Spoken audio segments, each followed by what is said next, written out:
Hello friends, welcome to my channel solving questions with Gauri ma'am. आज हम एक graph based question solve कर रहे हैं। देखो, गेट के पेपर से लिया हुआ है 2018 के इकोलॉजी एंड इवोल्यूशन सब्जेक्ट से। ठीक है। Parent population is split into 3 daughter populations Q, R and S। ये ग्राफ में देखो, हमें एक पैरेंट पॉपुलेशन दी गई है। ग्राफ क्या है? फ्रीक्वेंसी है y एक्सिस पर और x एक्सिस पर है trait value at generation 1। Okay. तो कहा गया है कि ये पैरेंट पॉपुलेशन स्प्लिट हो गई into 3 daughter populations Q, R और S। It grow in 3 different habitats. अब ये Q, R और ये S जो है, ये 3 डिफरेंट हैबिटेट में ग्रो हो गई। ओके, समझ रहे हो? After 1000 generations, the equilibrium frequency distribution of a trait in each of the daughter populations is shown in the figure below. ये 1000 जनरेशन के बाद फ्रीक्वेंसी डिस्ट्रीब्यूशन कैसा रहा पॉपुलेशन में, ये हमें ये 3 ग्राफ में दिखाया गया है। देखो, पहले की पॉपुलेशन ये थी पैरेंट पॉपुलेशन और 3 डिफरेंट हैबिटेट में डिस्ट्रीब्यूट हो गई और उसके बाद उनका फ्रीक्वेंसी डिस्ट्रीब्यूशन इस तरह से रहा 1000 जनरेशंस के बाद। Got it? For reference, the vertical line represents the mean of the parent population. ये जो है वो मीन पॉपुलेशन है और ये चेंज होती हमें हर जगह दिखाई दे रही है। ओके। तो अभी पूछ रहा है क्वेश्चन कि from this information one can infer that the sub populations experience the following selection regimes. इनके सिलेक्शन क्राइटेरिया, इनके सिलेक्शन मोड किस तरह से रहे, इसे हमें लेबल करना है। ऑप्शंस में हमें डायरेक्शनल सिलेक्शन, स्टेबलाइजिंग सिलेक्शन और नो सिलेक्शन, ये 3 चीजें आल्टर करके दी गई है 4 ऑप्शंस में। Okay, so let's see.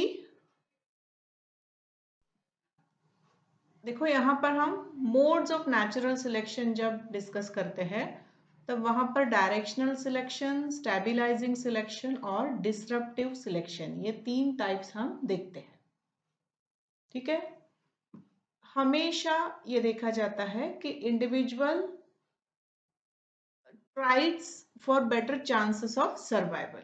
कौन से भी पॉपुलेशन हो, कौन सा भी ऑर्गेनिज्म हो, वो बेटर सर्वाइवल के लिए, बेटर फिटनेस के लिए एफर्ट्स लेते दिखाई देता है, जैसे कि उसके एनवायरनमेंट में सर्वाइवल चांसेस बढ़ जाए, फिटनेस बढ़ जाए। तो ऐसे जो भी ट्रेड्स उसे एक्वायर करने पड़ते हैं वो एक्वायर करते रहता है। This is what natural selection है ना। तो पहला जो है डायरेक्शनल सिलेक्शन, इसमें क्या होता है कि पूरी की पूरी पॉपुलेशन किसी डायरेक्शन में चेंज होती दिखाई देती है due to some environmental changes. Example है, देखो, इंडस्ट्रियल मेलानिज्म। इंडस्ट्रियल मेलानिज्म में क्या हुआ था कि इंग्लैंड में जब शुरू में इंडस्ट्रियल रिवॉल्यूशन हुआ, तब उससे रिवॉल्यूशन से पहले तो सब एनवायरनमेंट क्लियर हुआ करता था, तो वहाँ पर जो मॉथ रहा करती थी वो कलरलेस या फिर फेंट कलर की रहा करती थी। मगर इंडस्ट्रियल रिवॉल्यूशन होने के बाद एनवायरनमेंट में पोल्यूशन काफ़ी बढ़ गया, एनवायरनमेंट काला धूल रहा करता था, सूट रहने लगा एनवायरनमेंट में, और इस वजह से अभी कैमोफ्लेज करने के लिए मॉथ ने अपना कलर चेंज कर लिया to the darker side. Got it? So इसे कहते हैं इंडस्ट्रियल मेलानिज्म। तो ये क्या हो गया? डायरेक्शनल सिलेक्शन हो गया, क्योंकि पूरी की पूरी जो पॉपुलेशन थी मॉथ की, बटरफ्लाइज की, उन्होंने चेंज कर लिया खुद को for the increase of survival chances. Okay. दूसरा है, देखो, स्टेबलाइजिंग सिलेक्शन। यहाँ पर क्या होता है? This removes extreme variants from the population and preserves the intermediate. यहाँ पर ऐसे दिखाई देता है कि कुछ स्टेबिलिटी एक्वायर की जाती है पॉपुलेशन के लिए, पॉपुलेशन में, और वो स्टेबिलिटी एक्वायर करने से पॉपुलेशन के सर्वाइवल चांसेस बढ़ते दिखाई देते हैं। एग्जाम्पल है इसका birth weight of human babies. अगर हम बर्थ वेट देखें तो एवरेज देखो 3.5 kg है, तो अगर ये एवरेज बर्थ वेट रहा तो ह्यूमन बेबीज अच्छे से सरवाइव करते हैं।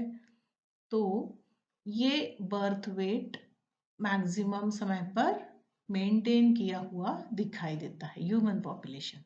सो this is what stabilising selection, ऐसा कुछ स्टेबलाइजिंग मोड, ऐसा कुछ स्टेबिलिटी का ट्रेट एक्वायर किया गया ह्यूमन बेबीज की तरफ से कि वो सरवाइव करे।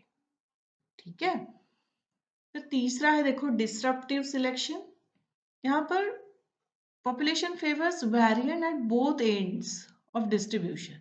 मतलब क्या होता है कि इनिशियल पॉपुलेशन में अगर ग्राफ की बात करो तो एक पीक दिखाई देता है, तो आगे चल के जो चेंज होती पॉपुलेशन है आफ्टर द सिलेक्शन, तो वहां पर कहीं दो पीक हमें दिखाई देते हैं। सो दिस इज डिसरप्टिव, डिसरप्ट हो जाती है पॉपुलेशन और सर्वाइवल चांसेस बढ़ा लेती है।